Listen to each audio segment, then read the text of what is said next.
डरावनी रातें YouTube channel पर आपका स्वागत है। भूत प्रेत पिशाच और शैतानों की रोमांचक कहानियाँ आपको इस चैनल पर सुनने को मिलती हैं। अगर आपको ऐसी ही वीडियोस देखना पसंद है तो हमारे इस चैनल को सब्सक्राइब करना ना भूलें। तो हेडफोन लगा लें, कमरे की लाइट्स ऑफ कर लें, क्योंकि ये वक्त हो रहा है डरने का।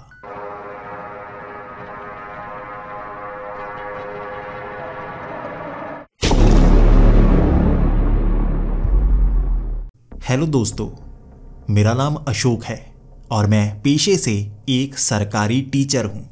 मैं बच्चों को पढ़ाता हूँ। एलिमेंट्री स्कूल का एक छोटा सा टीचर जिसकी शहर में काफ़ी ज़्यादा इज्जत है। लेकिन अब मेरी ट्रांसफ़र हो चुकी है। मैंने बहुत कोशिश की थी कि मैं गांव से शहर चला जाऊं। पहले मेरी पोस्टिंग एक गांव में हुई थी और 2 साल तक मैं उस गांव में काम करता रहा, उस एलिमेंट्री स्कूल में पढ़ाता रहा। लेकिन मुझे वहां से निकलना था। गांव में ज़्यादा समय तक रहा नहीं जा सकता और ये जो गांव था ना, शहर से बहुत ज़्यादा दूरी पर था। मैं शहर में पला बड़ा लड़का, अब गांव में रहना बहुत मुश्किल भरा हो रहा था। इसीलिए मैं बड़े बड़े अफसरों के जैसे पास जाकर मिन्नतें किया करता। जान पहचान लगाई और 2 साल बाद मेरी बदली हो ही गई बरेली शहर में। और मुझे ये शहर हमेशा से पसंद था। मैं एक बड़े शहर में जाना चाहता था और ये बिल्कुल वैसा ही सपनों का शहर था जहाँ पर मैं बस पाऊँगा, शादी कर पाऊँगा, ज़िंदगी बिता पाऊँगा। काम से वापस आओ और उसके बाद घूमने के लिए निकल पड़ो बाज़ार में, देखते रहो नई नई चीज़ें। यही तो मेरा सपना था। आज जैसे ये सच हो गया था। लेकिन पहली परेशानी यहाँ आकर ये हुई, गाँव काफ़ी सस्ते होते हैं, शहर महंगे होते हैं। भले ही मेरी तनख्वाह सरकारी थी, लेकिन इस सरकारी तनख्वाह से इतनी जल्दी नया घर खरीदा नहीं जा सकता। इसीलिए मुझे किराए के मकान पर रहना था और पहला काम किराए के लिए मकान ढूंढना। और मैं कंजूस हूँ, सबसे सस्ती चीज़ ढूंढने के लिए भले ही 2-3 दिन बिता दूँ, लेकिन मैं वैसा ही करता हूँ। इसीलिए मैं ढूंढने लगा सस्ता सा घर मिल जाए। मेरे पास बाइक थी और इसकी एवरेज बहुत अच्छी है। आप जानते ही होंगे बजाज की वो कौन सी बाइक है जिसकी एवरेज सबसे ज़्यादा है। उसके सहारे मैं शहर के हर कोने तक जा सकता था। इसीलिए शहर से बाहर कोई घर ढूंढने लगा ताकि उस घर का किराया काफ़ी कम हो। बाइक की एवरेज ज़्यादा है, इसीलिए मैं ज़्यादा पैसे बचा पाऊँगा। मुझे शहर से बाहर बने एक छोटे गाँव में किराए पर मकान मिल गया। इसे गाँव ज़रूर कहा जा सकता है, लेकिन अगले आने वाले 2-3 सालों में यहाँ भी शहर का हिस्सा ही बन जाएगा।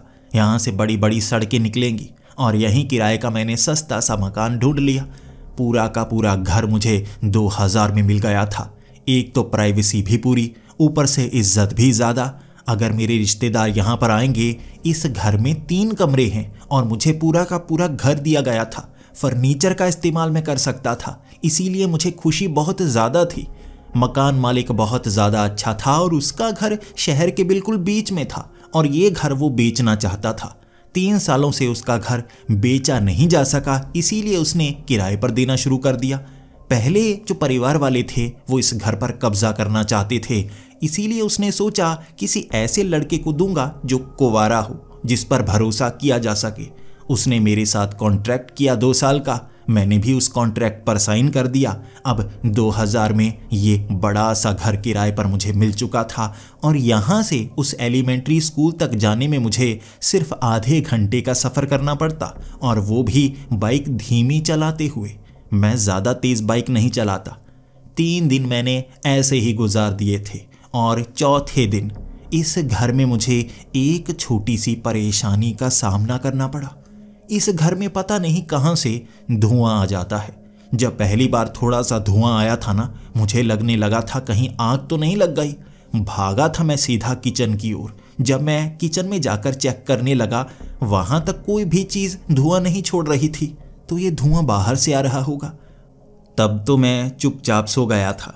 लेकिन 2-3 दिन बाद जब बार बार धुआं मेरे कमरे में आने लगा, तो मैं सोचने लगा था मुझे चेक तो करना ही होगा। आज भी मैं दरवाज़ा खोलकर जब बाहर गया था, बाहर मुझे बिल्कुल भी धुआं नजर नहीं आया।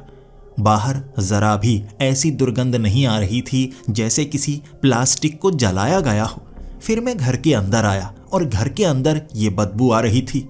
मैं सोचने लगा, यहाँ कहीं ना कहीं सर्किट को आग लगी होगी, शॉर्ट सर्किट हुआ होगा, तभी तो ऐसी प्लास्टिक जलने की बदबू आ रही है, थोड़ा थोड़ा धुआं आ रहा है। कल मुझे किसी न किसी इलेक्ट्रीशियन को बुलाना ही होगा। वो रात मैं डरते डरते सोया था। सभी कपड़े की चीज़ें मैंने अपने ही कमरे में रखी हुई थी, इसीलिए मुझे इस बात का ज़रा भी डर नहीं था कि आग लग जाएगी, लेकिन धुएं में दम घुट सकता है। बार बार रात को मैं उठ रहा था उस धुएं से परेशान। अगले दिन छुट्टी थी और मैं एक इलेक्ट्रीशियन को सुबह 9 बजे यहाँ पर लेकर आया। जब मैंने इलेक्ट्रीशियन को बताया कि घर में धुआं हो जाता है, कहीं ना कहीं शॉर्ट सर्किट होता होगा, अगर शॉर्ट सर्किट नहीं हो रहा तो मुझे बस इतना पता करके दो कि वो धुआं कहाँ से आ रहा होगा। 3 घंटे लगाए थे उसने, सभी तारों को चेक किया था, कहीं से भी शॉर्ट सर्किट नहीं हुआ था। और उसने मुझसे कह दिया, देखिए सर, मैं तो आपको नहीं बता सकता कि धुआं कहाँ से आता होगा। आपके पीछे काफ़ी ज़्यादा कचरे का ढेर भी लगा हुआ है, हो सकता है उस तरफ से कहीं धुआं आता हो, कोई ना कोई वहाँ जलती हुई बीड़ी फेंक देता होगा, इसीलिए प्लास्टिक में आग लग जाती होगी। और आप वेंटिलेशन के लिए वो पंखा लगाते होंगे, शायद वो धुआं अंदर आ जाता होगा। उसने कई चीज़ें बताई थी। मेरे दिमाग में जैसे कुछ भी समझ में नहीं आ रहा था। फिर वो अपनी फीस लेकर चला गया। काम तो उसने कुछ नहीं किया था, ना ही मेरे अंदर का वो वहम दूर कर पाया था। रात के 9 बजे फिर से वो थोड़ा थोड़ा धुआं फैलना शुरू हो गया और अब मुझे लगा डर को दूर करना होगा। एक एक करके हर कमरे में जाना होगा और वहां जाकर देखना होगा। मैंने एक एक करके कमरे में खंगालना शुरू कर दिया और ऊपर वाला जो कमरा था जहां पर ताला लगा हुआ था, मुझे मकान मालिक ने कहा था वहां उनका सामान पड़ा है, बस उस कमरे को नहीं खोलना है। वो एक छोटा सा कमरा था जिसे स्टोर रूम बनाया गया था, वहां उनका कुछ कीमती सामान होगा और धुआं वहीं से आ रहा था। ये देखकर मुझे डर लगने लगा। शॉर्ट सर्किट अंदर होता होगा, चीज़ें ज़रूर अंदर जल गई होंगी और ये रात के वक्त होता है। ऐसा तो नहीं मैं नीचे वाला एसी चलाता हूँ इसीलिए यहाँ कुछ शॉर्ट सर्किट होता होगा और वो अंदर आग लग जाती होगी। आज मैं एसी का इस्तेमाल नहीं करूँगा। मैंने रात को एसी चलाया ही नहीं, लेकिन थोड़ा थोड़ा धुआं फिर भी आता ही रहा और वो उसी कमरे से आ रहा था। अगले दिन मुझे काम पर जाना था, लेकिन छुट्टी आज मुझे 3 बजे होने वाली थी और जैसे ही 3 बजे वापस मैं घर आया, मैंने मकान मालिक को फ़ोन करके वहाँ पर बुला लिया। मकान मालिक को मैं कह रहा था कि ऊपर वाले कमरे से धुआं आ रहा था रात के वक्त, 2-3 दिनों से मैं देखता आ रहा हूँ, मुझे लग रहा है ऊपर शॉर्ट सर्किट होता है, आपके कपड़े या सामान जल गए होंगे। मकान मालिक बहुत डरा हुआ था। उसने कहा, तुमने मुझे पहले क्यों नहीं बताया? मैंने कहा, पहले मुझे शक हुआ ही नहीं, मुझे लगा कहीं नीचे से धुआं आ रहा होगा। अब मैं समझ गया कि धुआं ऊपर से आ रहा है। मकान मालिक ने वो दरवाज़ा खोला था। दरवाज़ा खोलने के बाद जैसे ही बाहर को वो दरवाज़ा खुला, बहुत सारा सामान तो बाहर गिर गया था। उसने सामान अंदर इस तरह से फेंका हुआ था कि दरवाज़ा खोलते ही वो सामान बिखरना शुरू हो गया। बड़े बड़े गद्दे, बड़े बड़े पतीले, बहुत सारे ऐसे छोटे छोटे बर्तन भी थे जो चारों तरफ बिखर गए थे। चम्मच नीचे ऐसे बिखरे हुए थे जैसे उसने कहीं संभाले हों किसी लिफाफे में और वो फट गया। आवाज़ ही आवाज़ हो गई थी। उसके बाद एक एक करके हम सामान समेटने लगे। वो गद्दों को बाहर निकाला, सूंघने की कोशिश कर रहे थे अंदर जले की वो दुर्गंध तो नहीं आ रही। कमाल की बात थी, तब ज़रा भी जले की दुर्गंध नहीं आ रही, ज़रा भी धुआं बाहर नहीं आ रहा। एक एक करके ढेर सारा सामान बाहर रख दिया था हमने और अंदर सामने एक बोर्ड लगा हुआ था। वो बोर्ड पूरी तरह से साफ था। उसे हमने खोला, चेक किया, तारें बिल्कुल सही तरह से ठीक थी। ऊपर वाला बल्ब चेक किया, तारें चेक कर ली थी, उसमें शॉर्ट सर्किट नहीं हुआ था। उसके बाद हम सोचने लगे कि यहाँ धुआं कहाँ से आ सकता है। हम दोनों दिमाग लगाते जा रहे थे और जैसे जैसे पूरा सामान हमने बाहर निकाल दिया, यहाँ कोई भी ऐसी चीज़ नहीं थी जो धुआं छोड़ती हो, कोई भी चीज़ जली नहीं थी। यहाँ चूहा भी अंदर तक नहीं आया था जिसकी बदबू नीचे आती हो।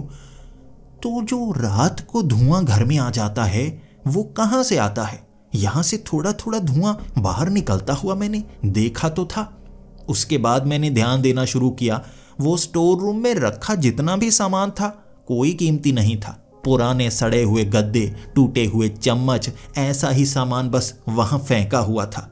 और मैंने मकान मालिक को कहा, कुछ ना कुछ तो यहाँ है जो धुआं छोड़ता है। उसने कहा, मैंने तो कुछ नहीं देखा, ये तुम्हारे दिमाग का भ्रम होगा, बेवजह इतनी मेहनत करवाई। अब देखो बेटा, मेरी उम्र ज़्यादा हो गई है, मैंने तुम्हारे साथ सामान बाहर ज़रूर रखवा दिया, अब पूरा का पूरा सामान अंदर तुम्हें रखना होगा। मैंने कहा, अरे अंकल, इतना ज़्यादा सामान मैं अकेला कैसे रखूँगा? और वैसे भी ये आपका कीमती सामान है, इस तरह आप मेरे ऊपर छोड़कर थोड़ी ना जा सकते हैं, कुछ गायब हो गया फिर। तभी वो हंसते हुए कहने लगा, कोई बात नहीं बेटा, मुझे तुम पर पूरा भरोसा है, सामान रख दो, अगर कुछ इस्तेमाल करना है, निकालना है, वो भी निकाल लो। मैंने तो वैसे ही कहा था अंदर कीमती सामान है, मेरे कोई काम का नहीं है, अगर ये भी इस्तेमाल करना चाहते हो कमरा तो कर सकते हो।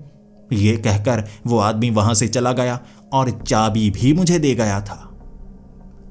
अब इतना सारा सामान देखकर मेरी आंखें खुल चुकी थी। मेरा शरीर पहले से ही थकने लगा था।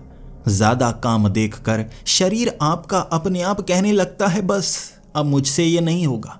तब मैंने सोचा, खाना बनाने की हिम्मत नहीं है, इतना सारा सामान तो बाहर निकाला है, वैसे भी 4 बज गए हैं, अब बाहर जाकर कुछ खाकर आता हूँ।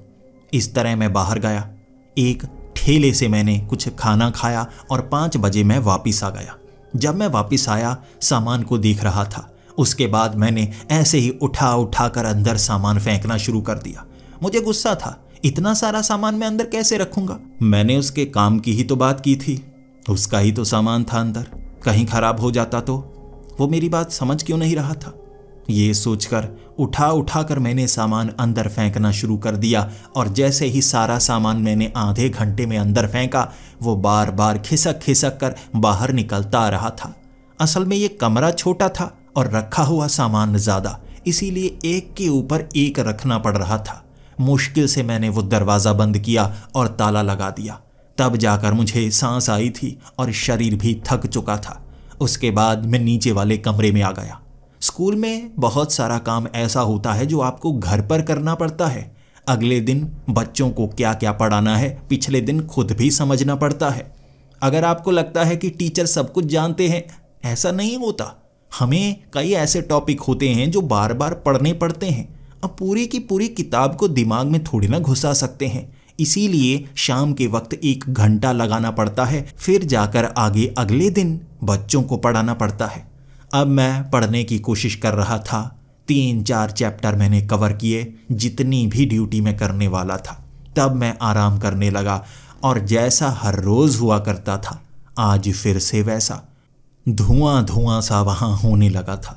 ये ज़रा सा धुआं था, प्लास्टिक के जलने की जैसे दुर्गंध फिर से फैलनी शुरू हो गई और मैं फिर से गुस्से में आ गया। यार, कहाँ से धुआं आता है? अब मैं सोचने लगा, सारा सामान तो मैंने बाहर निकाला, अब दरवाज़ा खोलने का कोई फ़ायदा तो होगा नहीं। ये कहीं बाहर से धुआं तो नहीं आता जो ऊपर वाली किसी चिमनी से निकल कर उस कमरे में पहुंच जाता हो और फिर कमरे से बाहर निकल आता हो? ये सोचकर अब मैं घर से बाहर निकल गया था। मैं छत की तरफ देख रहा था। यहाँ आसपास कई घर तो थे, लेकिन वहाँ पर कोई मौजूद नहीं था। फिर बाहर अच्छे से चेक किया, ज़रा भी दुर्गंध नहीं आई थी। अब मैं नीचे की तरफ आने लगा। जब नीचे 15-20 मिनट में बैठा रहा, फिर से वैसी दुर्गंध आती रही तो मुझे गुस्सा आ गया। अब मेरे पास चाबी है ना, ऊपर जाकर देखता हूँ आखिर ये दुर्गंध कहाँ से आ रही है। मैं ऊपर पहुँचा। दरवाज़ा तो मैं खोलना चाहता था, लेकिन डर ये था ताला खुलते ही, दरवाज़ा खुलते ही सारा सामान वहाँ बिखर जाएगा। इसीलिए मैं हाथों को फैलाकर आगे खड़ा हो गया और जैसे ही मैंने दरवाज़ा खोला, सामान गिरने लगा था और मैंने हाथ में एक बड़ा सा ब्लैंकेट पकड़ा हुआ था। जो जो सामान गिरता गया मैं उसकी पोटली बनाता गया और एक तरफ रखता गया। इस तरह से गिरने वाला सारा सामान ब्लैंकेट में बिछ चुका था। अब मैं सामने देखने लगा। वहाँ उस कमरे में सच में बहुत ज़्यादा धुआं था। कोई भी देखकर कह सकता है अंदर कुछ ना कुछ जल रहा है। रोशनी नहीं थी, बस धुआं था। उसके बाद मैं गद्दों को पीछे की तरफ हटाने लगा। जैसे जैसे मैं गद्दों को हटाता जा रहा था, वहाँ एक लाल रंग की रोशनी दिखने लगी। अब मुझे लगा कुछ ना कुछ तो जल रहा है। अमूमन जब कुछ जलता है पीले या नीले रंग की रोशनी छोड़ता है। यहाँ लाल रंग की रोशनी इस तरह चारों तरफ बिखरी हुई थी, मुझे लगने लगा कुछ गड़बड़ ज़रूर है। एक बड़ा गद्दा जो दीवार से सटा रखा था, जैसे ही पकड़कर मैंने उसे एक तरफ किया, धुआं वहाँ से आ रहा था, साफ नजर आया। लेकिन एक ऐसी चीज़ जो पहले वहाँ पर मौजूद नहीं थी, मैं उसे देखकर हैरान हो गया था। ये एक लाल रंग का दरवाज़ा था और दरवाजे के पीछे से जैसे लाल रंग की रोशनी निकल रही, उस दरवाजे के नीचे से सफ़ेद रंग का धुआं निकल रहा। जबकि दिन के वक्त जब इस स्टोर रूम को चेक किया था, यहाँ कोई दरवाज़ा नज़र नहीं आया था। यानी यहाँ उस तरफ कोई कमरा है और वहाँ से धुआं अंदर की तरफ आ रहा है। मुझे लगा अब इस दरवाजे को खोलने की कोई ज़रूरत नहीं है। बाहर निकलता हूँ और देखता हूँ उस तरफ क्या चीज़ है, जहाँ कुछ जल रहा है, इसी कारण इस तरफ धुआं आ रहा है।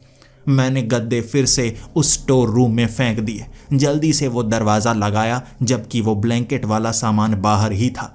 उसके बाद में दीवार की उस तरफ चल पड़ा जहाँ पर वो लाल रंग का दरवाज़ा था। दूसरी तरफ कोई कमरा होगा ना। मैं घूमकर उस तरफ गया तो बाहर एक खुला एरिया था, वहाँ कोई कमरा नहीं था। इस तरफ कोई दरवाज़ा नहीं था।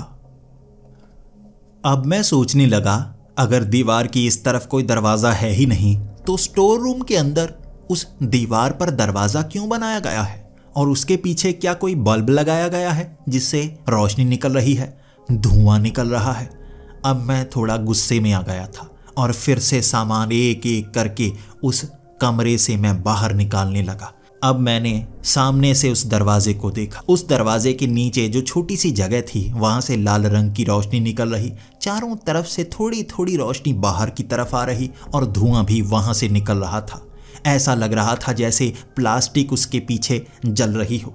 अब उस दरवाजे को कोई ताला नहीं लगा हुआ था, लेकिन मुझे थोड़ा सा डर लग रहा था। अंधेरे में डर तो लगता ही है, लेकिन अब मुझे लगा इस दरवाजे को नहीं खोलना चाहिए। पता नहीं इसके पीछे क्या हो। अगर मैं खोलूं और आग बहुत ज़्यादा बढ़ गई तो परेशानी हो सकती है ना। मैं उस मकान मालिक को यहाँ पर बुलाता हूँ, उसके बाद दरवाज़ा खोलूँगा। मैं रात के 10 बजे मकान मालिक को फ़ोन लगाता गया। उसने फ़ोन उठाया ही नहीं और ऊपर पड़ा सामान मैंने उस स्टोर रूम में रखा ही नहीं। इंतज़ार किया आधे घंटे कि उसका बैक कॉल आती है या नहीं आती है। उसने बैक कॉल की ही नहीं और अगले दिन सुबह 9 बजे मुझे उसका फ़ोन आया जब मैं स्कूल की तरफ जा रहा था। रास्ते में मैंने भी फ़ोन नहीं उठाया। जब मैं स्कूल पहुंच गया तब मैं उसको फ़ोन करने लगा और अब वो फ़ोन नहीं उठा रहा था। उसके बाद 12 बजे जब मैं एक क्लास में था वो फ़ोन करने लगा। अब मैंने फ़ोन नहीं उठाया क्योंकि यहाँ अलाउड नहीं है। इस तरह करते हुए कभी मैं फ़ोन करता, कभी वो फ़ोन करता और पूरा दिन ये सब चलता रहा। 4 बजे मुझे छुट्टी हो गई थी और अब मैं उसे फ़ोन लगाता गया। लगभग 15 मिनट बाद उसने फ़ोन उठाया और तब मैं उससे बात करने लगा। वो थोड़ा चिढ़ा हुआ था कि जब मैं फ़ोन करता हूँ तुम नहीं उठाते, और मैंने कहा कि मैं क्लास में होता हूँ, वहाँ फ़ोन नहीं उठा सकता। तब उसने कहा मैं भी काम पर होता हूँ, वहाँ फ़ोन नहीं उठा सकता। हम दोनों हंस पड़े थे। उसके बाद काम की बात चलनी शुरू हो गई। उसने पूछा रात को फ़ोन क्यों किया था। मैंने कहा आपको बताना था, स्टोर रूम के पीछे जो लाल रंग का दरवाज़ा है ना, उसके पीछे शॉर्ट सर्किट होता होगा। पहले हमने ध्यान ही नहीं दिया, रोशनी में जैसे पता ही नहीं चला। तब उस आदमी ने कहा कौन सा लाल दरवाज़ा, वहाँ तो कोई लाल दरवाज़ा नहीं है। मैं पागल लगता हूँ जो दीवार पर इस तरह दरवाज़ा लगवाऊँगा, कोई कमरा भी नहीं है। मैं बहुत कंजूस हूँ, बेवजह ऐसे पैसे बर्बाद नहीं करता। मैं उसे समझाता रहा वहाँ लाल दरवाज़ा है, उसके पीछे से धुआं निकलता है, वहाँ पीछे शायद आग लगती है रात के वक्त। वो मान नहीं रहा था। 1 घंटे में मैं घर पहुँच गया और वो भी पहले ही उस घर में मौजूद था। फिर वो मुझे कहने लगा चलो अब बताओ कौन सा लाल दरवाज़ा, मैं तो ऊपर देख कर आया हूँ, कोई लाल दरवाज़ा नहीं है। जब हम दोनों ऊपर पहुँचे वहाँ दीवार थी, दरवाज़ा नहीं। रात के वक्त वहाँ लाल दरवाज़ा मौजूद था, उसके पीछे से रोशनी धुआं निकल रहे थे। अब लाल दरवाज़ा मौजूद ही नहीं। आंखें मलता रह गया मैं। और उसके बाद जो उसने कहा मैं उस पर यकीन तो नहीं करना चाहता था, लेकिन यकीन करना पड़ा। उसने कहा, तुम शराब तो नहीं पीते? मैंने कहा, शराब नहीं पीता।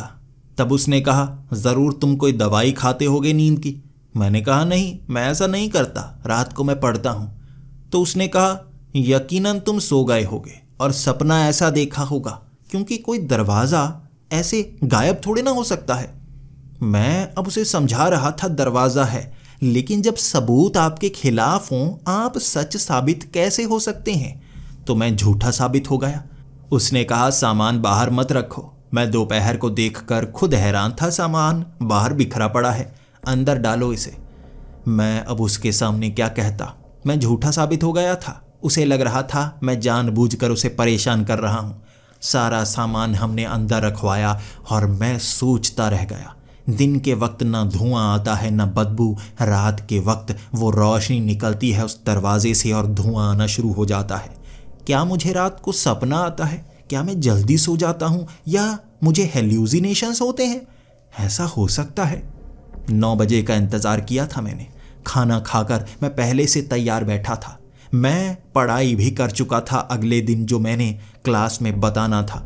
फिर मैं इंतज़ार करता गया और 9 बजे जैसे ही वहाँ धुआं होना शुरू हो गया, मैं भागता हुआ ऊपर गया। दरवाज़ा खोला, सामान निकाला बाहर। लाल रंग का वो दरवाज़ा सामने दीवार पर नजर आ रहा, जिससे निकल रही थी रोशनी और नीचे से निकल रहा था धुआं। मैं हैरान था, आखिर ऐसा कैसे हो सकता है? मैं झूठ तो नहीं देख रहा। मुझे खुद पर शक हो रहा था। मैं फ़ोन लगाने लगा मकान मालिक को और कहने लगा, लाल दरवाज़ा, मेरे सामने लाल दरवाज़ा है, मैं आपको कैसे बताऊं? तब मकान मालिक ने कहा, देखो, मुझे परेशान मत करो, मुझे नींद लेने में परेशानी होती है और अभी तो नींद आई थी, तुमने ख़राब कर दी।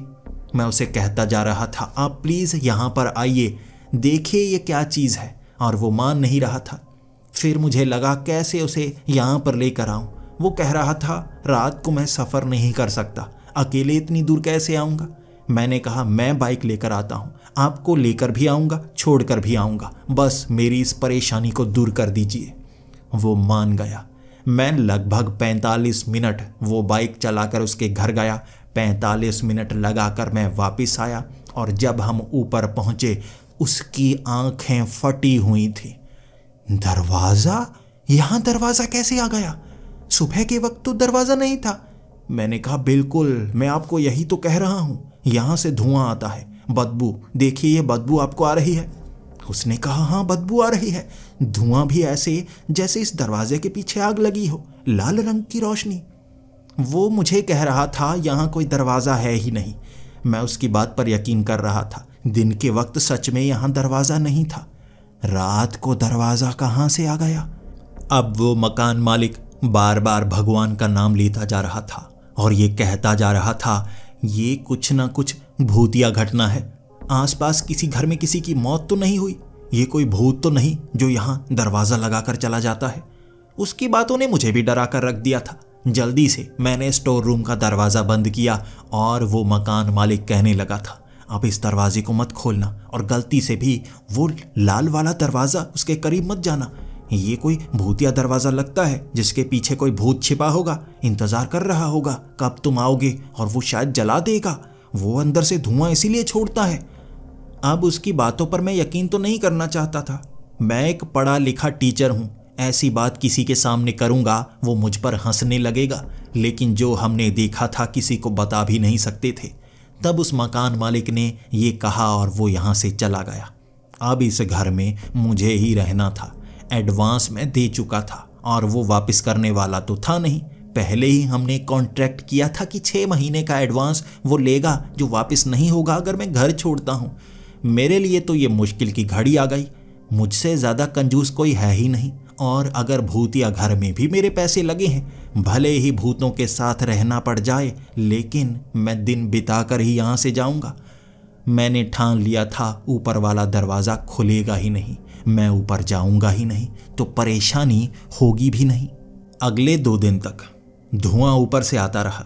अब अंदर जैसे ज़्यादा रोशनी घिर जाती हो, लाल रंग की रोशनी वो स्टोर रूम के दरवाजे के नीचे से भी मुझे नज़र आने लगी थी।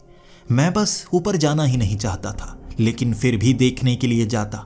ये इंसानों में कीड़ा होता है, जो चीज़ हमारी समझ में नहीं आती ना, हमारे अंदर जैसे ललक सी होने लगती है कि जाने तो सही है क्या चीज़। वही ललक मेरे अंदर भी थी। बार बार मैं छत की तरफ जाता था, दरवाजे के पास देखा करता था वो लाल रोशनी को, निकलता हुआ वो धुआं, और सोचा करता था आखिर ये क्या चीज़ हो सकती है। तीसरे दिन मैं एक साइबर कैफ़े में गया था। वहाँ इंटरनेट वाले उस कंप्यूटर के सामने बैठकर सर्च करने लगा आखिर ये क्या चीज़ हो सकती है। जैसे जैसे मैं सर्च करता गया, मैं ढूंढ रहा था रेड डोर के बारे में, और वहाँ पर कई आर्टिकल्स भूतिया थे। कई आर्टिकल्स तो किसी फर्नीचर की दुकान पर थे, भूतिया दरवाज़ा बनाए हुए। अगर आप घर पर भूतिया दरवाज़ा लगाना चाहते हैं। मैंने कहा मैं लगाना नहीं चाहता, जो है उसे उखाड़ना चाहता हूँ, क्या करूँ मैं। अब मैं ढूंढता ढूंढता कुछ ऐसी वेबसाइट्स पर चला गया जहाँ पर ऐसे लाल दरवाजे के बारे में बताया गया था। इसे कहा जाता है द रेड डोर, और इसे दूसरी दुनिया का दरवाज़ा माना जाता है। कहते हैं कि इसके पार मुर्दों की दुनिया होती है, और वो दरवाज़ा उस तरफ से खोला नहीं जा सकता, सिर्फ इस तरफ से खोला जा सकता है। तो मुझे लगा मैं तो खोलने वाला नहीं भाई, भूतों की दुनिया का दरवाज़ा खोलूँगा तो वहाँ से क्या आएगा, भूत ही तो आएंगे।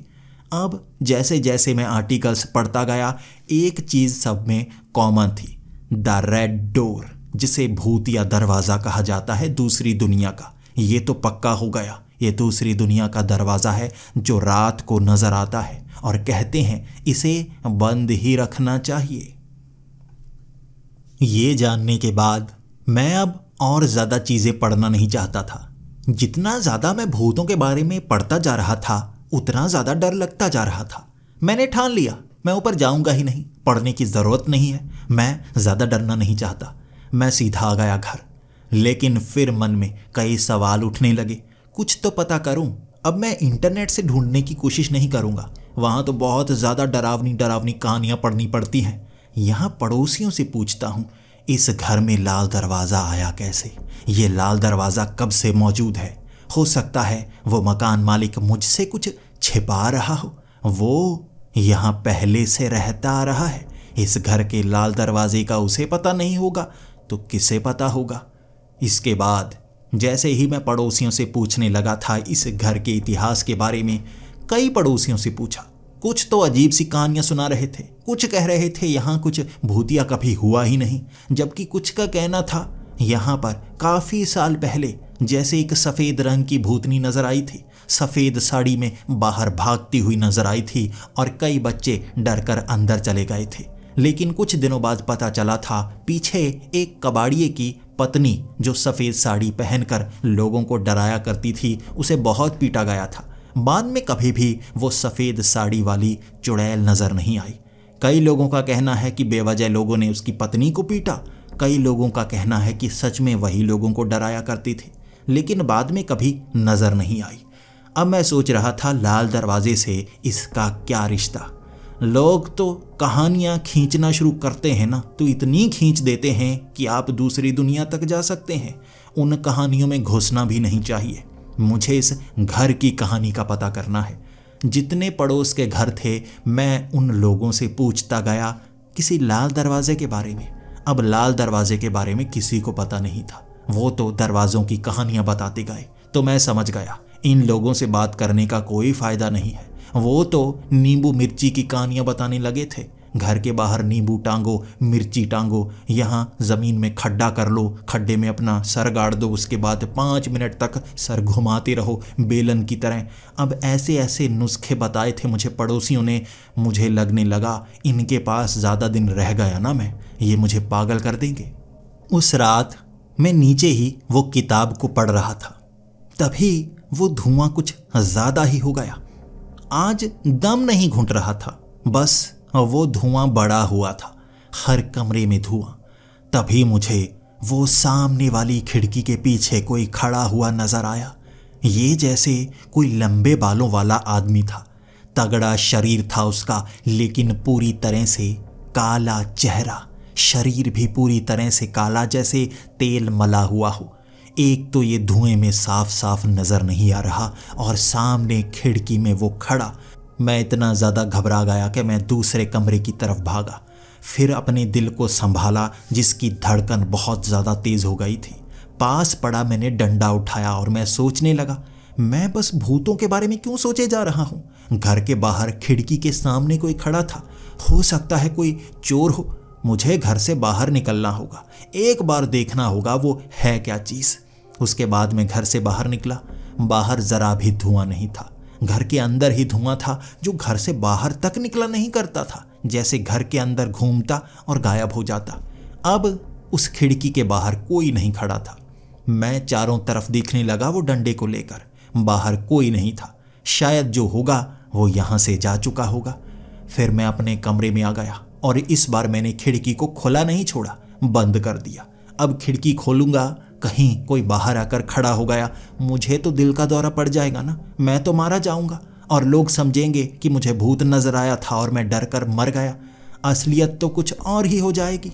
फिर मैं किताब को पढ़ने लगा और इस बार जो मैंने देखा, मेरी आंखें यकीन नहीं कर पा रही थी। अब उस खिड़की के बाहर वो आदमी नजर आया। पास में मैंने डंडा रखा हुआ था और अचानक मेरे दिमाग में आया, खिड़की तो मैंने बंद की थी, अचानक ये खिड़की खुल कैसे गई। जैसे उसने खिड़की खोल दी हो और मैं डर सा गया। लेकिन उसके बाद जो हुआ वो और भी ज़्यादा डरावना था। उसने 2 कदम आगे बढ़ाए। पहले तो वो खिड़की से सटा हुआ था, जब 2 कदम उसने आगे बढ़ाए वो उस खिड़की के आर पार हो गया और मेरे उस कमरे के अंदर खड़ा मुझे घूर रहा और मेरी तो चीख निकल गई, जबकि मुंह मेरा बंद ही था। जब आप डरते हैं तो कैसी कैसी हरकतें करते हैं। मैं उछलने लगा था और डंडा तो मैं पकड़ ही नहीं पाया। पास पड़ी वो घड़ी मैंने घुमा कर उसके दी थी, लेकिन वो घड़ी भी उसके आर पार, और वो धीरे धीरे काले रंग से सफ़ेद रंग का होने लगा, जैसे बस धुएं का बना हो। अचानक वो धुएं का गुब्बार बना और फिर फैल गया पूरे कमरे में। धीरे धीरे धुआं छटने लगा और उस कमरे में कोई मौजूद नहीं था। मेरी आंखों के सामने जो हुआ था ना, उसने मुझे हिला कर रख दिया था। मैंने एक भूत को देखा था। ये कोई चोर नहीं हो सकता। और ये धुआं कुछ ना कुछ तो करता है। इस घर में भूत है। लाल दरवाजे से भूत बाहर निकलने लगे हैं। अब मैं क्या करूं? वो रात डरते डरते निकाली थी। नींद तो मुझे आई ही नहीं थी। और अगले दिन 3 दिनों की छुट्टियां थी स्कूल में और मैं सोच रहा था शहर में घूमूंगा, लेकिन अब इतना डरा हुआ था मुझे लगा घर जाना चाहिए। मैं सीधा सामान पैक करके घर की तरफ निकल पड़ा। जैसे ही अपने माँ बाप को देखा मैं रोने लगा था। उन्हें गले से लगा लिया। वो पूछ रहे थे क्या हुआ। मैं अब उन्हें बता थोड़े ना सकता था कि भूतों से डरा हुआ हूँ। जिस किराए के मकान पर मैं रह रहा हूँ वहाँ भूत हैं। बल्कि मैंने तो उन्हें ये कहा कि आपकी बहुत ज़्यादा याद आ रही थी, वहाँ बहुत ज़्यादा मिस किया आपको। उन्होंने मुझे गले से लगाया और उसके बाद मेरी माँ ने मेरी पसंदीदा व्यंजन बनाए। वो हलवा जो मुझे सबसे ज़्यादा पसंद है, जब वो खाता हूँ तो जैसे मैं इस दुनिया से बाहर ही चला जाता हूँ। आंखें बंद करके खाता हूँ मैं वो। उसे खाने के बाद दिल को तसल्ली मिली थी। आखिर उस नर्क से मैं दूर आ गया हूँ। वो डरावना नर्क, वो किराए का मकान। रात के वक्त मेरे माँ बाप नीचे सोते हैं और मैं टॉप फ्लोर पर जो 2 कमरे बने हुए हैं उनमें से एक कमरा मेरा है, वहाँ पर मैं बैठा हुआ था।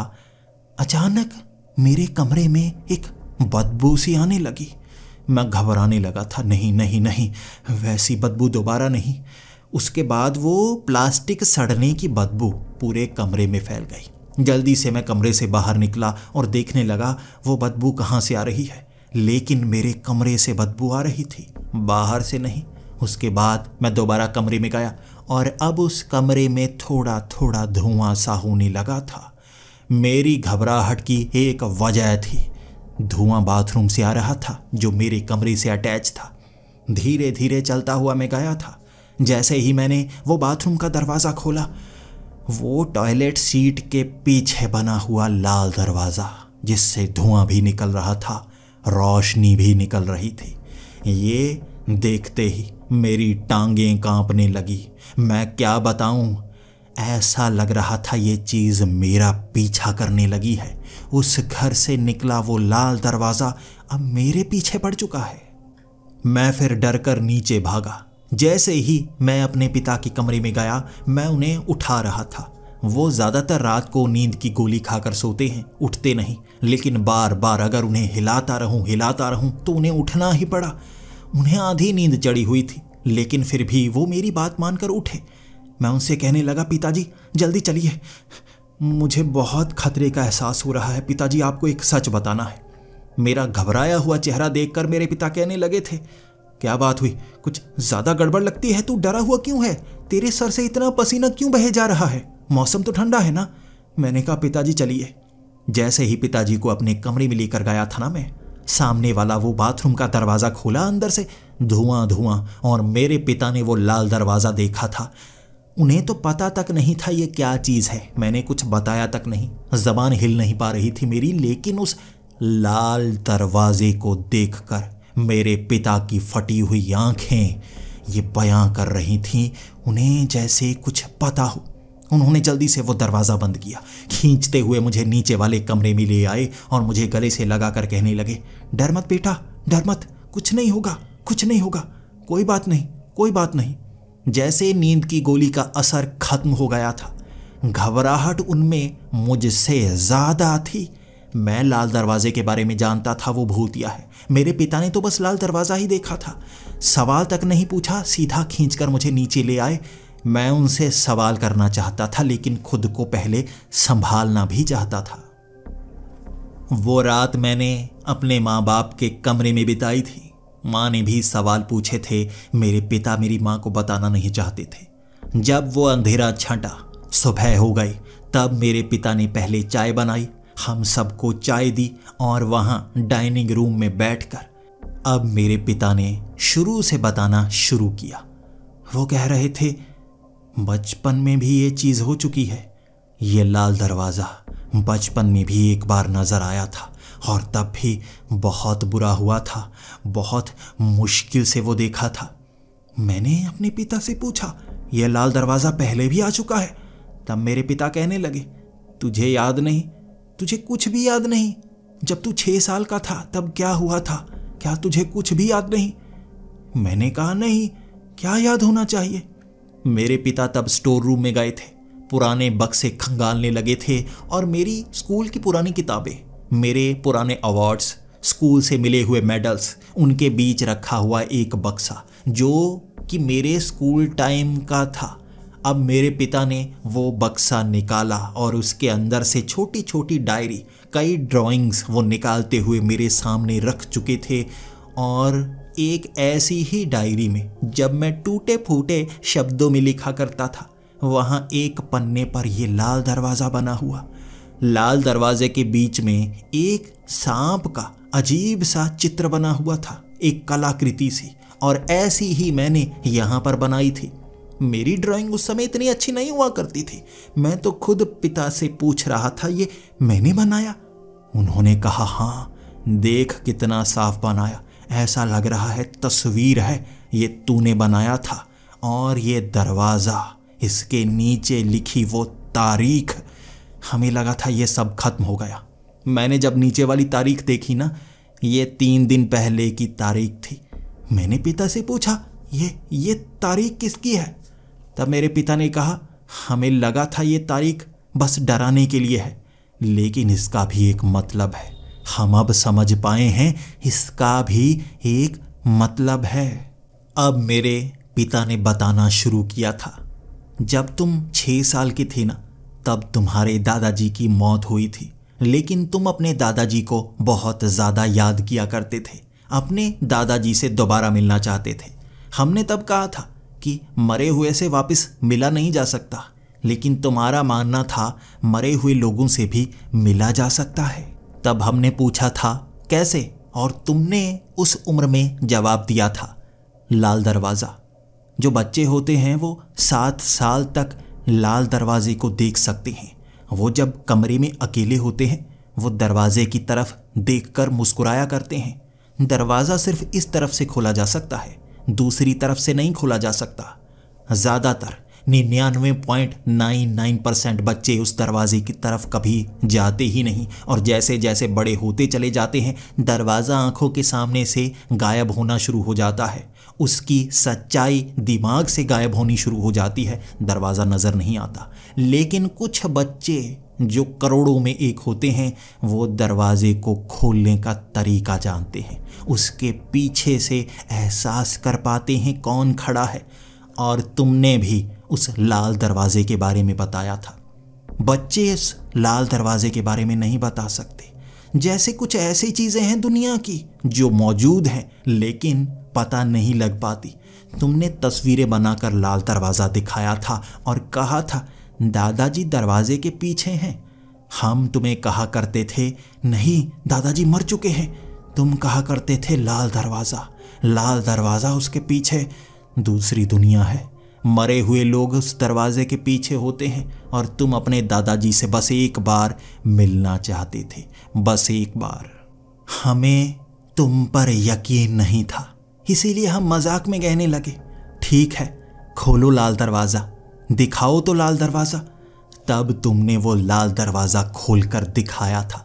जैसे ही तुमने लाल दरवाजे पर हाथ रखा था वो लाल रंग का दरवाज़ा सामने दीवार पर उभर आया। तुमने वो दरवाज़ा खोला था और किसी ने तुम्हारी कलाई पकड़ी, और जैसे ही तुम्हें अंदर खींचने की कोशिश की तुम बेहोश होकर गिर गए, और उसके बाद तुम्हें होश नहीं आ रहा था और लाल दरवाज़ा सामने से चमकता हुआ दिख रहा था। हम समझ नहीं पा रहे थे ये लाल दरवाज़ा क्या चीज़ है, तुम बेहोश कैसे हो चुके हो। तुम्हें अस्पताल ले जाया गया था लेकिन डॉक्टर तुम्हें कोमा में कहकर छोड़ चुके थे, तुम्हारा इलाज नहीं किया जा सकता था, तुम जैसे कोमा में थे बिना चोट खाए हुए। उसके बाद हमने ढूंढने की कोशिश की थी और एक यूनिवर्सिटी के प्रोफेसर जो कि लेक्चर करने के लिए इस शहर में आए हुए थे, वो ऐसी पैरानॉर्मल एंटिटीज़ पर यकीन किया करते थे। हमने सीधा उनसे बात करने की सोची क्योंकि कई ऐसे तांत्रिक, कई ऐसे जादूगर जिससे हम बात कर चुके थे वो झाड़ फूक करते जिसका कोई असर नहीं होता। वो इस चीज़ पर यकीन नहीं कर रहे थे, लाल दरवाज़ा हमारे सिवा किसी को नज़र नहीं आ रहा था। उसके बाद वो प्रोफेसर से जब हमने बात की थी वो इस चीज़ पर आर्टिकल लिख चुका था, लाल दरवाज़ा। बचपन में उसने भी लाल दरवाज़ा देखा था और उसकी तस्वीरें बनाई थी उसने। सब उसे पागल समझा करते थे लेकिन बड़ा होकर उसी ने उस पर रिसर्च करनी शुरू कर दी। उसने कई आर्टिकल्स लिखे थे कि जो बच्चे होते हैं ना कुछ महीनों के, वो किसी दीवार की तरफ देखकर हंसते रहते हैं, कहते हैं लाल दरवाज़ा उनको नज़र आता है और लाल दरवाजे के पीछे से वो आवाज़ें भी सुन सकते हैं। उन्हें वो मुर्दा हंसाने की कोशिश करते हैं, खिलाने की कोशिश करते हैं, इसीलिए वो बच्चे उस तरफ देख देख कर हंसा करते हैं। और जब इंसान बड़े होते हैं उनकी दृष्टि में भ्रम भर जाता है, लाल दरवाज़ा वो देख नहीं सकते, लेकिन हमारी आँख के वो 10% हिस्से में, यानी कि जब हम सामने देख रहे हों तो एक साइड से पीछे भी हमें कुछ नज़र आता है लेकिन धुंधला धुंधला, क्योंकि हमारी आंखें सिर्फ सामने देख सकती हैं, टेढ़ी तरफ वाली वो चीज़ नहीं देख सकती। इसीलिए जब पीछे हमें कुछ चमकता हुआ दिखता है ना, वो लाल दरवाज़ा होता है। लेकिन जैसे ही हम अपनी आंखें घुमाकर उस तरफ देखेंगे वो नज़र नहीं आएगा, वो सिर्फ 10% हिस्से में दिखता है। तब उस प्रोफेसर से बात की थी और हमने उसे लाल दरवाजे के बारे में बताया। वो डरा हुआ था, घबराया हुआ था। जब उसे हम घर लेकर आए थे उसे लाल दरवाज़ा नज़र नहीं आ रहा था, लेकिन उसे ये पता था लाल दरवाज़ा मौजूद है या नहीं, कैसे पता करना है। आँख का 10%, देखो किसी और तरफ और लगभग कान के पीछे की तरफ ध्यान लगाकर देखना, रोशनी दिखी, उसे दिखी और उसने कहा लाल दरवाज़ा यहाँ मौजूद है। तब हमने बताया कैसे हमारा बेटा यहाँ बेहोश हुआ, और उसने कहा जो मुर्दों की दुनिया होती है ना, वहाँ कोई रिश्तेदार नहीं होता, आत्मा की कोई रिश्तेदारी नहीं होती, शरीर की रिश्तेदारी होती है। वो माता पिता बच्चा सभी जो परिवार का हिस्सा होते हैं वो शरीर का हिस्सा होते हैं, आत्मा का हिस्सा नहीं। जब आत्मा दूसरी दुनिया में होती है तो वो उस समाज में रहती है, वैसी होती है। भयानक, क्रूर, और दूसरी दुनिया तो मुर्दों की, भूतों की, प्रेतों की दुनिया है और वो वैसे बन जाते हैं। इस लड़के को प्यार था अपने दादा से। इसे लाल दरवाज़ा देखना आता था, उसे अच्छे से समझ पाना आता था ये करोड़ों में एक होगा। और जब ये दरवाजे के पास आया, इसने दरवाज़ा खोला क्यों?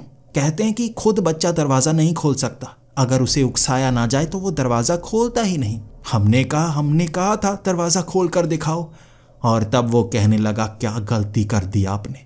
उस बच्चे ने दरवाज़ा खोला और उसकी आत्मा वो मुर्दे ले गए दूसरी दुनिया में। अब उस बच्चे को बचाना बहुत मुश्किल है, हमेशा के लिए वो कोमा में रहेगा।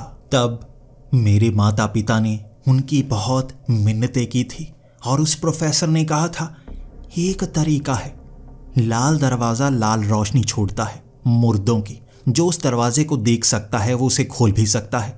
अगर आपको दरवाज़ा दिख रहा है आप खोल सकते हैं। उस बच्चे ने दरवाज़ा आपको खुद दिया है, लेकिन दरवाज़ा खुलते ही मुर्दों की दुनिया में आप पर हमला तक हो सकता है। उस बच्चे के दादा जो मरकर उस दुनिया में गए हैं आपसे बहुत प्यार करते होंगे, लेकिन वो मरकर एक प्रेत आत्मा बन चुके हैं या कोई और रूप ले चुके होंगे। वो बच्चे को छोड़ेंगे नहीं, आपको उस बच्चे को वहाँ से खींच कर लाना है और इसके लिए सिर्फ लाल रंग की रस्सी लगेगी। लाल रंग की रस्सी कमर पर बांधकर एक हिस्सा हम पकड़ेंगे, दूसरे हिस्से से आप अंदर जाएंगे और रस्सी को अंदर जाकर आप खींच पाएंगे जितना खींचना चाहते हैं। जब आप इशारा करेंगे 2 बार झटका देकर हम पीछे की तरफ खींचेंगे। इस तरह आप उस बच्चे की आत्मा को यहाँ तक लेकर आएंगे। अगर आप वहाँ रह गए आपको भी बचाया नहीं जा सकेगा। क्या आप ये खतरा लेना चाहेंगे? तब मेरे पिता ने वो खतरा लिया था। लाल रंग की रस्सी मिली ही नहीं तो लाल रंग के पेंट में डुबोकर साधारण रस्सी को लाल बनाया गया। मेरे पिता ने कमर पर बांधी थी और जैसे ही दरवाज़ा खोला मेरे पिता बेहोश। लेकिन उस दुनिया में मेरे पिता जैसे महसूस कर पा रहे थे अपना शरीर, रस्सी कमर पर बंधी हुई, और रस्सी मेरी माँ ने बताया था वो हिल रही थी, कमर से बंधी हुई सांप की तरह हिल रही। और वो प्रोफेसर बता रहे थे कि वो उस दुनिया में है इस रस्सी से बंधे हुए। फिर मेरे पिता वहाँ एक खास जगह पर गए थे। उस जगह पर कई प्रेत आत्माओं से हमला करवाने के बाद, शरीर पर कई जख्म खाने के बाद, दर्द खाने के बाद उन्होंने मुझे वहाँ बैठा हुआ देखा था। काले रंग का एक बड़ा सा प्रेत अपने हाथों में जैसे दबोचे हुए। तब मेरे पिता ने उनसे लड़ाई करके मुझे खींचा था और खींचकर वो बाहर ले आए थे।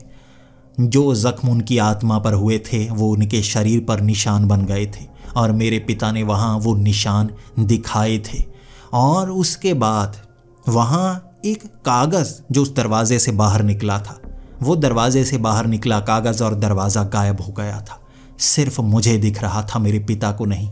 उस प्रोफेसर ने कहा था बच्चे को बचाया गया। तभी नीचे रखा वो कागज़, तारीख थी आज से 3-4 दिन पहले की। तब वो प्रोफेसर समझ नहीं पा रहा था ये तारीख क्यों आई है। तारीख तब आती है जब एक खास समय चुना जाता है, जब दोबारा लाल दरवाज़ा आता है। उसे भी इसके बारे में पक्का नहीं था, लेकिन उसका मानना था गलती से इस बच्चे की कोई चीज़ जो इसके शरीर पर थी इसने वहाँ पर छोड़ी और उस कारण एक तारीख इसे मिली दोबारा दरवाजे के अंदर जाने के लिए। या यह दरवाज़ा खुद खोलेगा या दरवाज़ा इसने परमिशन दी है वो चीज़ देकर उस तरफ से भी खोला जाएगा। अब मैंने अपने माँ बाप से जान लिया था ये लाल दरवाज़ा मुझे क्यों दिख रहा है। ये उस घर से नहीं जुड़ा, मुझसे जुड़ा है। मैंने कोई चीज़ वहाँ पर छोड़ी थी, मेरे गले का वो लॉकेट जो मेरे शरीर पर टंगा था। लेकिन मैंने जब उस दूसरी दुनिया में मेरी आत्मा से भी वैसा ही प्रतिरूप बनाया, वो लॉकेट वहाँ पर छोड़ा था और शायद मेरे दादाजी की वो प्रेत आत्मा उसे संभाले हुए थी। और अब वो दरवाज़ा खुला है, तब तक दरवाज़ा खुला रहेगा जब तक वो चीज़ मैं वापस नहीं लेकर आता। मैं सन्न हो गया था और कुछ समय तक मुझे कुछ सूझ नहीं रहा था। वो आएंगे मुझे लेने के लिए, मेरे दादाजी। बचने के लिए मुझे उस चीज़ को वापस लाना होगा। मैंने उस प्रोफेसर को ढूंढना शुरू कर दिया था। बहुत पुरानी बात थी वो, अब जिंदा भी होंगे या नहीं, लेकिन वो जिंदा थे। 85 साल के वो प्रोफेसर मुझे मिल गए जो व्हील चेयर से उठ नहीं पा रहे थे, लेकिन मुझे देखते ही, मेरी कहानी सुनते ही जैसे उनके अंदर जोश भर गया था और वो तैयार थे। तुझे दोबारा जाना होगा लाल दरवाजे के अंदर। मुझे तभी लगा था एक समय आएगा जब तुम वापस आओगे मेरे पास।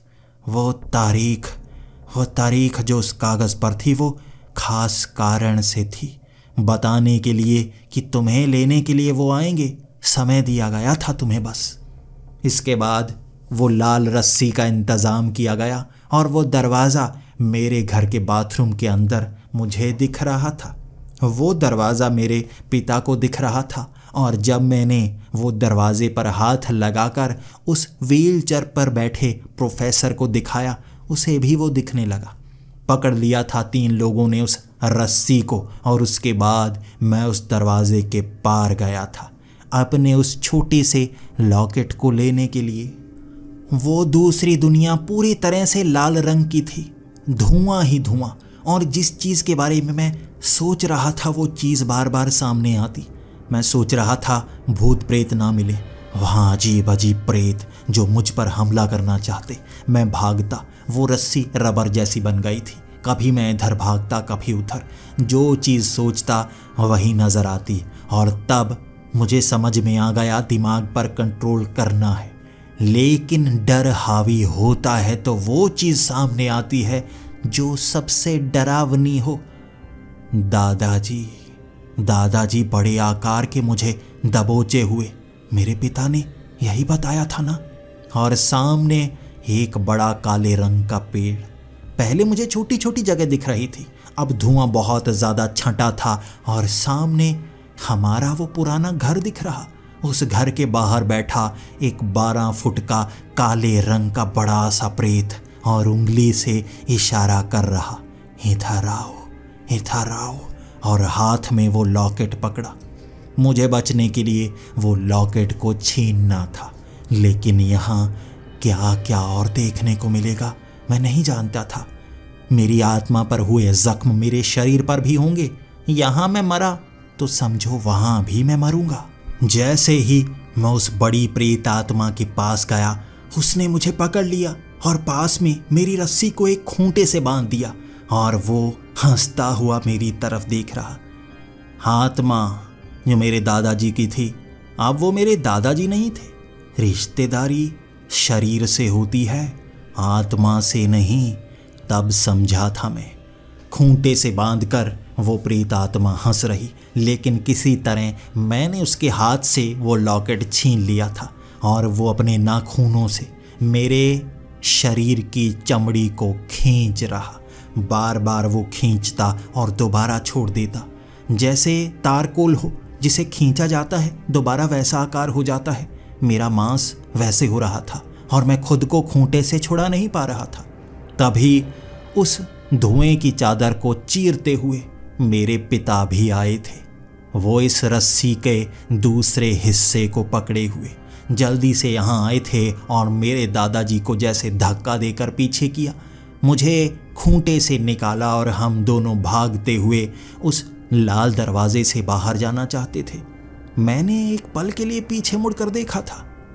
उस काले रंग के प्रेत ने मेरे हाथ को पकड़ लिया था और तेजी से खींच रहा। मेरी एक अंगूठी उसके पास थी उसके हाथ में, लेकिन एक और अजीब चीज देखी थी मैंने। उसकी पीठ के पीछे वो घर में नीला दरवाजा, चमकता हुआ नीला दरवाजा जिसके नीचे से काले रंग का धुआं निकल रहा था। उस दरवाजे के पीछे से उंगलियां बाहर की तरफ निकली हुई थी। अजीब सा जीव था जैसे उस नीले दरवाजे के पीछे।